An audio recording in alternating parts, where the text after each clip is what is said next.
A very sweet good morning all of you. How are you? I hope you all are fine. Students, today we are going to start our next topic of group number 17. 16 हम finish कर चुके थे.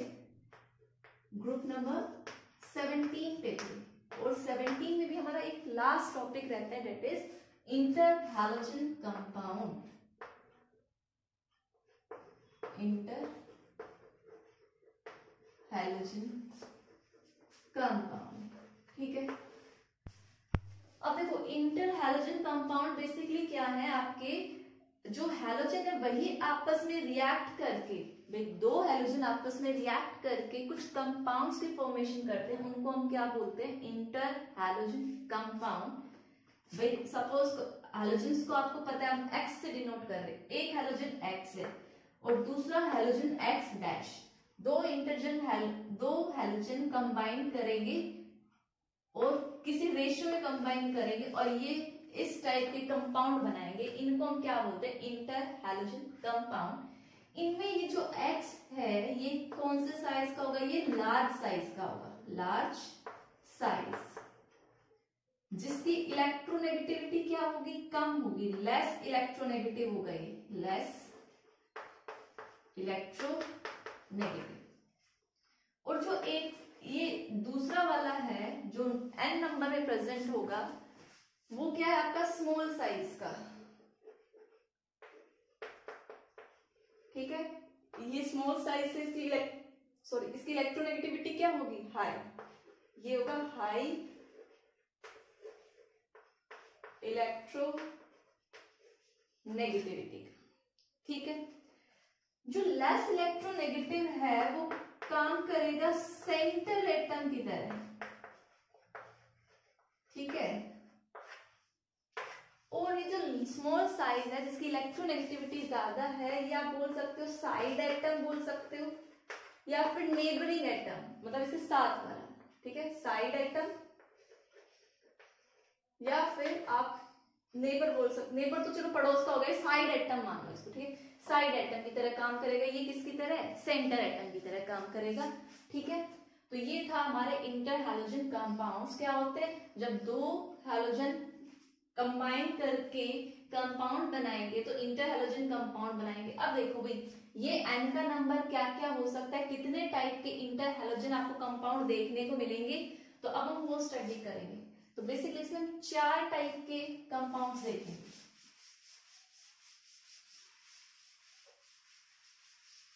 ठीक है भाई, एक होगा x dash type का. ठीक है, दूसरा होगा X3 एक्स और ये X3. Fourth one is X dash 5 and S dash 7. ठीक है, यहां पे अब देखो भाई मैंने क्या बोला, ये जो है जो मैं X मैंने रिप्रेजेंट किया है इन सब में, ये सेंटर एटम है और सेंटर एटम हमेशा क्या होगा, लार्ज साइज का होगा और ये साइड एटम स्मॉल साइज का होगा.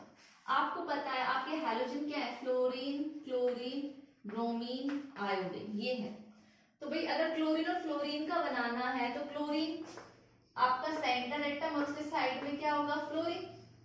ठीक है, फिर दूसरा क्या, क्लोरीन ब्रोमीन के साथ साइड एटम हो सकता है, नहीं, ब्रोमीन कहाँ आएगा, सेंटर में आएगा और क्लोरीन कहाँ जाएगा, साइड में. यहाँ पे ब्रोमीन किसके साथ बना सकता है, फ्लोरीन के साथ भी बना सकता है. ठीक है, इनमें ये वाले जो मैंने अंडरलाइन किए ये सेंटर एटम की तरह काम कर रहे हैं. ठीक है, अब जो आयोडीन है वो ब्रोमीन के साथ बना सकता है, आयोडीन क्लोरीन के साथ और आयोडीन फ्लोरीन के साथ. तो आप लिख सकते हो भाई IBr बना सकता है, ICl बना सकता है, IF बना सकता है. ठीक है, लेकिन IF वाले में सेंटर एटम कौन होगा, आपका आयोडीन होगा. ठीक है, सिमिलरली नेक्स्ट वाले देखो, अब इनकी शेप की बात करूं भाई, सारे क्या है, दो ही एटम है, दो ऐसा अरेंज करेंगे, ये स्पेस में किस तरीके से अरेंज होंगे, लीनियर तरीके से. ठीक है, X3 वाले की बात करें तो देखो भाई क्लोरीन और फ्लोरीन का मैं देखूं तो क्लोरीन फ्लोरीन में से ये आपका सेंटर एटम होगा, फ्लोरीन कहाँ जाएगा, आपका साइड एटम की तरह जाएगा. ठीक है, सिमिलरली अगर ब्रोमीन का किसके साथ करना है, क्लोरीन के साथ करना BCl3, फ्लोरीन के साथ करना है BF3। ठीक है, तो ऐसे आप क्या बना सकते हो, ऐसे आप और भी कंपाउंड्स बना सकते हो। ठीक है, वो आप देखना है आपको कि सेंटर एटम क्या होना चाहिए, बड़ा, और जो साइड एटम है वो स्मॉल साइज का होना चाहिए। आप रिवर्स नहीं कर सकते, आप ऐसे नहीं कर सकते कि फ्लोरीन लिया और Br3 लिया, इसके हिसाब से तो ये सेंटर एटम हो गया, साइड में 3 फ्लोरीन हो गए, जो कि क्या होगा, रॉन्ग होगा। इंटर हैलोजन में ये चीज नहीं होती। ठीक है, सिमिलरली आप X5 डैश के बना सकते हो। फॉर एग्जाम्पल भाई जैसे आयोडीन है, ICl5 बना दिया आपने, IBr5 बना दिया। ठीक है, तो बहुत सारे पॉसिबल है। ऐसे इसमें जैसे IF7 बना दिया। ठीक है, तो मैंने सभी एग्जाम्पल नहीं लिखे बट मतलब आपको समझा दिया। ठीक है, बहुत सारे एग्जिस्ट करते हैं। अगर मैं इनकी शेप की बात करूं, इनकी तो हो गई लीनियर शेप। ठीक है, रब कर ली। क्वेश्चन अगर पूछ ले भाई FBr3 नॉट एग्जिस्ट, तो आप बता सकते हो भाई इसमें अगर देख रहे हो तो ये साइड एटम, ये सेंटर तो नहीं बन पाएगा। ठीक है, ये वाली चीज आप एक्सप्लेन कर सकते हो। यहाँ पे हम देख रहे हैं इनकी शेप। ठीक है, हाइब्रिडाइजेशन भी अगर आप देखना चाहो तो देख सकते हो। ठीक है, इनकी होगी बैंड शेप। ये शेप मैं आपको बाद में एक्सप्लेन करूंगी एक एक के साथ में, एग्जाम्पल के साथ में। ये होगी बैंड शेप। इनकी क्या होगी भाई, जरा सोच के देखो। ठीक है, इनकी होगी स्क्वायर पिरामिडल। ठीक है, ये जस्ट अभी मैं मेंशन कर रही हूँ, थोड़ी देर बाद इनको मैं एक्सप्लेन भी करूंगी। लास्ट वन हमारा बच गया IF7। इस टाइप का होगा आपका pentagon bi pyramidal, pentagon bi pyramidal. ठीक है, ये सारी मैं एक्सप्लेन करूंगी विद हाइब्रिडाइजेशन। ठीक है, कितने लोन पेयर है, कितने बॉन्ड पेयर है, वो हमारा नेक्स्ट टॉपिक रहेगा। तो अभी तक हमने सिर्फ ये देखा कितने टाइप के इंटर हैलोजन है, सेंटर एटम में क्या होता है, साइड एटम की क्या कैरेक्टरिस्टिक है, सेंटर एटम की क्या कैरेक्टरिस्टिक्स है। अब हम मूव करते हैं इंटर हैलोजन की प्रिपरेशन पार्ट पे। ठीक है, तो तब तक आप ये नोट डाउन करो। नेक्स्ट देखो प्रिपरेशन, जो मैंने बोला था वो डिस्कस करेंगे। प्रिपरेशन हम कर सकते हैं by direct combination of halogen. ठीक है, by DIRECT, direct combination of halogen. कि हैलोजन्स को आप डायरेक्ट कंबाइन कर दो। फॉर एग्जांपल हमें CF बनाना है, CLF फ्लोरीन। ठीक है, क्लोरीन वाला बनाना है, तो हमने क्या लिया, Cl2 लिया प्लस में फ्लोरीन लिया, तो हमारा क्या बन गया, CLF बन गया। CLF कब बना, जब हमने दोनों क्या लिए, इक्विमोलर कंसेंट्रेशन के लिए। ठीक है, अगर मैं यहाँ पे क्या ले लूं, मैं फ्लोरीन एक्सेस में ले लूं। ठीक है, Cl2 और फ्लोरीन एक्सेस में ले लिया, तो मेरा क्या बन जाएगा, ClF3 बन जाएगा। ठीक है, ये तो हुआ जैसे दो ये हमने एक्सेस में लिया, इक्विमोलर के बराबर बराबर थे तो ClF, इसमें एक्सेस में लिया तो देखो ये F3 हो गया, ये क्लोरीन हो। आप क्या कर सकते हो, इसी का दूसरा मेथड भी क्या है, आप ClF जो आपने ये वाला बनाया, इसको आप क्या डाल दो, एक क्लोरीन ऐड कर दो, तब भी क्या बन सकता है, ClF3। ठीक है, तो ऐसे जिसका भी पूछा जाए आप वैसे प्रिपेयर कर सकते हो। अब हम बात करते हैं हर एक के स्ट्रक्चर की, हाइब्रिडाइजेशन की, कैसे क्या कुछ चीजें प्रेजेंट हैं। और मान के चलिए हर ईयर यहाँ से एक क्वेश्चन कंफर्म है कि आएगा। ठीक है, तो देखो फर्स्ट में हमने ये चीज देखी थी, सबसे पहला यहाँ पे आप देखोगे तो इस वाले हैलोजन और इस वाले हैलोजन में बेसिकली क्या है, एक कोवेलेंट बॉन्ड है, और जब एक ही कोवेलेंट बॉन्ड होता है तो शेप क्या होती है, लीनियर। तो इन सब में इतना कुछ पंगा नहीं है, ये तो सिंपल सा है। नेक्स्ट हमारा था X3 टाइप का। ठीक है, इसमें अगर हम इस सेंटर एटम की हाइब्रिडाइजेशन निकालें तो क्या होगा, हाइब्रिडाइजेशन H = ½ भाई सेंटर एटम के कितने वैलेंस इलेक्ट्रॉन इलेक्ट्रॉन है वो कितने हैं आपके पास 7, क्योंकि ये भी हैलोजन है, ये हैलोजन है, तो सेंटर एटम में ये हैलोजन काम कर रहे हैं, तो हैलोजन में 7 इलेक्ट्रॉन है, प्लस कितने मोनोवैलेंट है भाई, 8 वैलेंसी वाले सेंटर एटम के साथ कितने अटैच्ड है, तो आपको पता है हैलोजन की वैलेंसी क्या होती है 1 होती है, वैलेंस शेल में 7 इलेक्ट्रॉन, 8 - 7 1 आता है, तो 3 ही अटैच्ड है, 3 आ गया, तो 7 8 9 10 10 डिवाइडेड बाई 2 5, ठीक है। अब 5 चीजें हैं आपके पास, ठीक है, 5 के लिए आपकी हाइब्रिडाइजेशन क्या आती है sp3d, ठीक है, ये सबको मालूम होगा, ठीक है। sp3 के 4 होता है तो आपकी sp3, और आपका 5 आता है तो क्या होता है sp3d होता है, ठीक है। अब देखो भाई 5 में से यहाँ पे कितने बॉन्ड बने हुए, 3 बॉन्ड बने हुए, इट मींस 3 बॉन्ड पेयर है आपके पास, और इसमें 2 क्या है लोन पेयर है, इतनी बात समझ में आई, 3 बॉन्ड पेयर और 2 लोन पेयर। अगर 5 के 5 बॉन्ड पेयर होते तो शेप होती टीबीपी, ट्राइगोनल बाय पिरामिडल, इस सेंटर में ये एक्स, तो देखो 5 चीजें तो ऐसे ही होगी, ठीक है, मैं यहाँ अरेंज कर देती, बट यहाँ पे क्या है 3 बॉन्ड पेयर है और 2 लोन पेयर है, ठीक है, टोटल तो 5 है, अरेंज कर दिया मैंने। अब आपको पता है ये एक्सियल पोजीशन है, ये 3 इक्विटोरियल है, लोन पेयर हमेशा इक्विटोरियल पोजीशन पे जाता है क्योंकि वहां पे उसको रिपल्शन कम मिलता है, तो 2 लोन पेयर जो होंगे वो आपके इक्विटोरियल पोजीशन पे आ गए, ठीक है, क्यों आ गए, क्योंकि एक्सियल पे 90 डिग्री एंगल, यहाँ पे 120, तो 120 पे इनको रिपल्शन कम फील करना पड़ेगा, इसलिए आए हैं, तो पूछ सकते हैं एग्जाम में, तो आप एक्सप्लेन कर देना। और 3 हैलोजन जो एक्स डैश थे, 2 किस पे आए एक्सियल पोजीशन पे, और 1 आया इक्विटोरियल पोजीशन पे, ठीक है। तो आपको पता लग गया भाई शेप क्या नजर आ रही है टी शेप, तो XX3 टाइप की शेप क्या होगी, आप टी शेप बोल सकते हो, ठीक है। और ज्योमेट्री कौन सी होगी आपकी,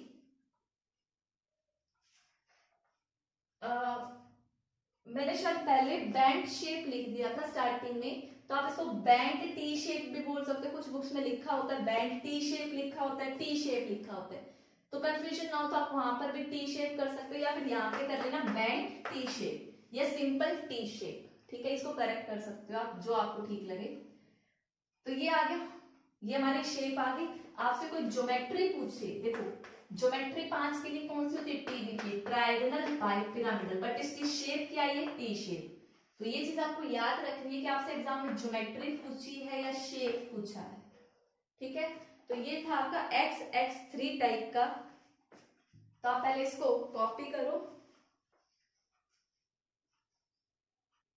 अगर यहीं पर आपको हाइब्रिडाइजेशन वैसे दिखानी ऑर्बिटल वाले डायग्राम से, तो आप देखो सेंटर एटम X, भाई कंफिगरेशन क्या होगी NS2Np5 है इसकी, ठीक है, NS में आपके 2 इलेक्ट्रॉन और P में कितने हैं आपके 5 इलेक्ट्रॉन, 1 2 3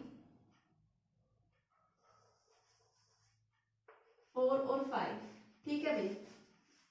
सेंटर एटम में फ्लोरीन तो हो नहीं सकता, ठीक है, क्लोरीन से ही सेंटर एटम की शुरुआत होगी, तो ऑब्वियस सी बात है इनके पास N-1d खाली है, ये आपकी NS है, ये आपकी NP होगी, और यहाँ पे क्या होगी आपकी ND, ठीक है, जो कि क्या है वैकेंट है।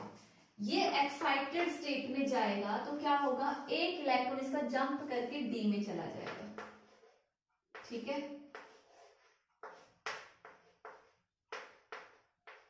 एक इलेक्ट्रॉन अगर जंप कर गया, भाई हाइब्रिडाइजेशन के लिए पहले एक्साइटेशन होती है, ये चीज हम पढ़ चुके हैं क्लास 11th में, ठीक है, एक इलेक्ट्रॉन यहां से जंप करके यहां चला गया, तो देखो भाई इस हम कौन सा पढ़ रहे थे XX3 पढ़ रहे थे, ठीक है, ये वाला तो हो गया था। XX3 में भाई 3 X डैश को आना है तो 3 खाली जगह चाहिए, और 3 खाली जगह हम बना चुके हैं, ये X डैश यहाँ आएगा, यहाँ आएगा और यहाँ आएगा, तो आपस में ये एक S और 3 P और एक D कंबाइन करके क्या बनाएंगे sp3d हाइब्रिड ऑर्बिटल बनाएंगे, जिसमें ये 2 क्या है आपके लोन पेयर है, और इन तीन में कौन आ जाएगा आपका एक्स डैश, 3x डैश, एक यहाँ और एक यहाँ। ठीक है, तो ऐसे फॉर्मेशन होती है। नेक्स्ट हम डिस्कस करते हैं x dash 5।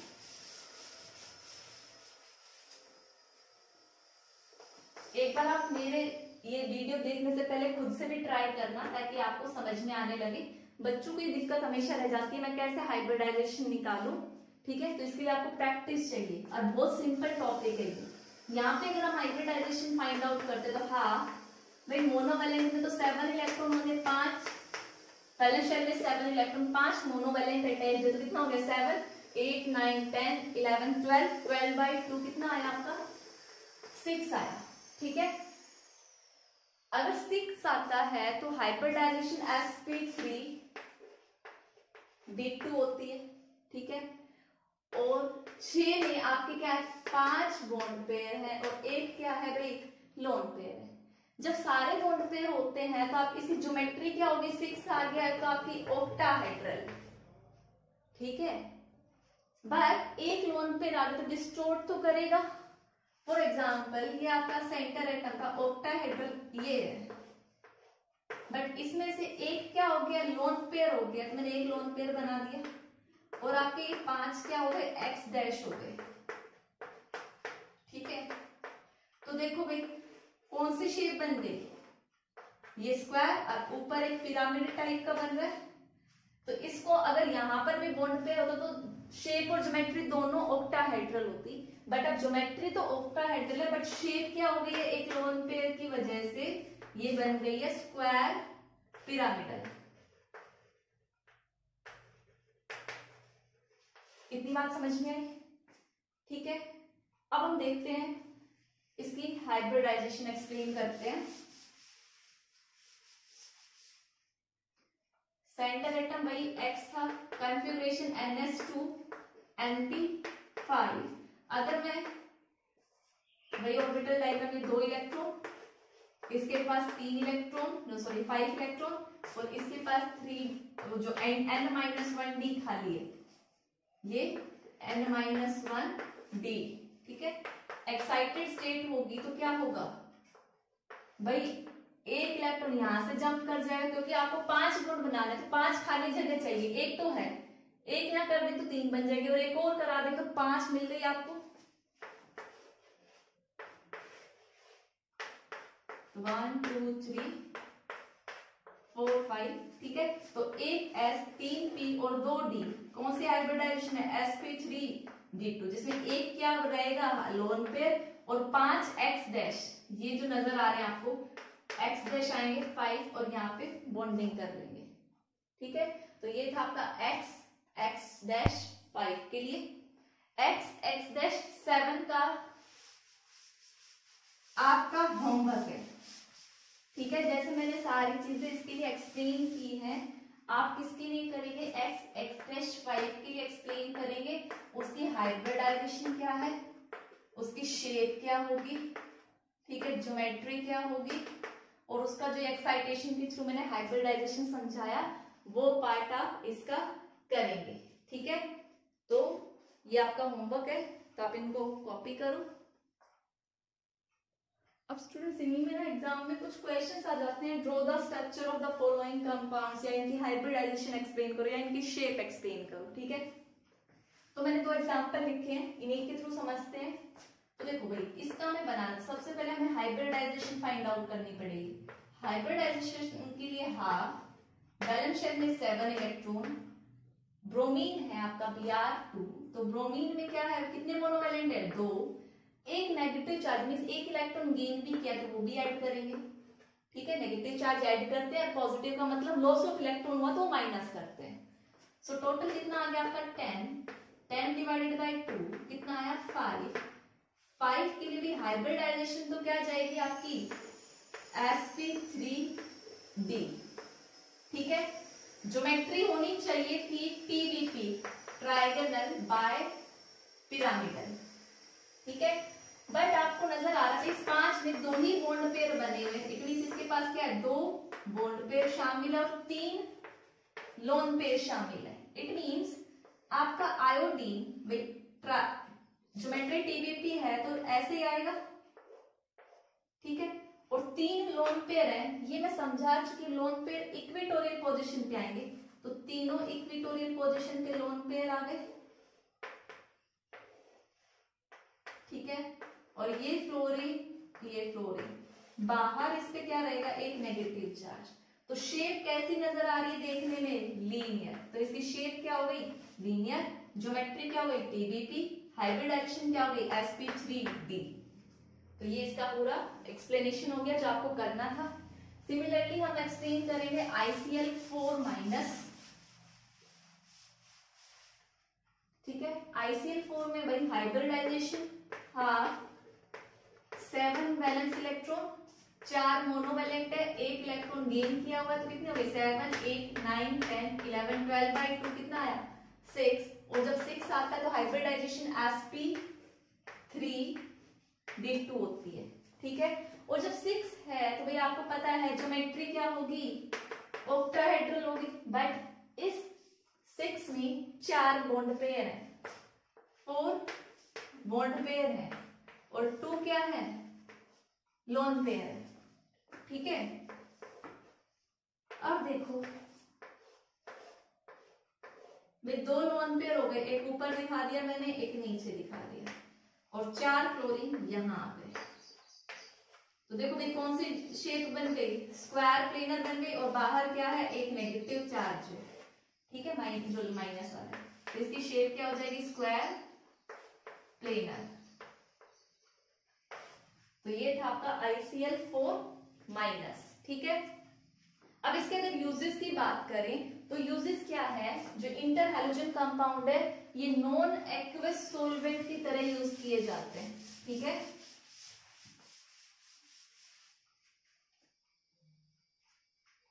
They are used as non aqueous solvent, means जिन सॉल्वेंट्स में मॉइस्चर ना हो, पानी ना हो, ठीक है। नेक्स्ट ये जो इंटर हैलोजन कंपाउंड्स हैं ये बहुत ही अच्छे फ्लोरिनेटिंग एजेंट है, फ्लोरिनेटिंग एजेंट मींस आपको कहीं फ्लोरिनेशन कराना है तो इन्हीं इंटर हैलोजन कंपाउंड्स का हम यूज करेंगे। तो बेसिकली 2 यूज है इंटर हैलोजन के, ठीक है स्टूडेंट्स। तो यहीं पे हमारा इंटर हैलोजन कंपाउंड्स खत्म होता है, इंटर हैलोजन के साथ साथ हम अपना ग्रुप नंबर फिनिश 17 खत्म।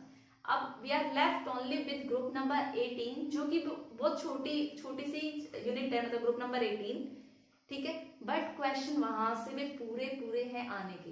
ग्रुप नंबर 17, ग्रुप नंबर 18 ज्यादा है, इंपॉर्टेंट है, ठीक है। तो आपको ये इंटर हैलोजन जो मैंने आज बताया, शेप, स्ट्रक्चर, ये आप सबको प्रैक्टिस करनी है, ठीक है। हम असाइनमेंट भी प्रैक्टिस करेंगे और फिर अपनी नेक्स्ट क्लास हम शुरू करेंगे क्या, group number 18 that is noble gases या एरोजेंस या फिर इनर्ट गैसेस। तो स्टूडेंट्स आज के लिए इतना ही। Thank you and have a nice day.